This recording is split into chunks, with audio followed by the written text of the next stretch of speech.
এখানে রাতের স্থির, শীঘ্রই কোনো ঝড় বৃষ্টির সংকেত নেই।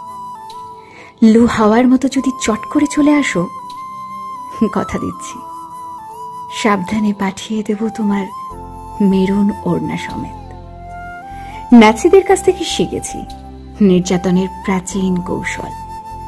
আমেরিকান সিনেমা দেখে এখন জানি কিভাবে সতর্ক চুমু খেতে হয়। আরো জানি তোমার ভালো লাগে উন্মাদ চিপচালো। পরিচিত জঙ্গলে যে রোজ অ্যাক্সিডেন্ট করে অর্ধেক মরে যায়। এখন চৈত্র মাস, নক্ষত্রদের ভালোবাসাবাসির সময়। তোমার নখের দাগ আকাশের মতো পরিষ্কার। তোমার বরফ চোখে তাজা থাকে অসংখ্য মৃদু মাছ। তোমার সমস্ত উচ্চারণ সেতারের জলজ অবসাদ। আমি ভালোবাসি তোমার গায়ের গন্ধ। তুমি ভালোবাসো পুরনো মেশিন গান। মদ, বন্দুক এবং সৈনিকের বেপরোয়া অস্থিরতার মতো আমাদের কাছাকাছি থাকা দরকার।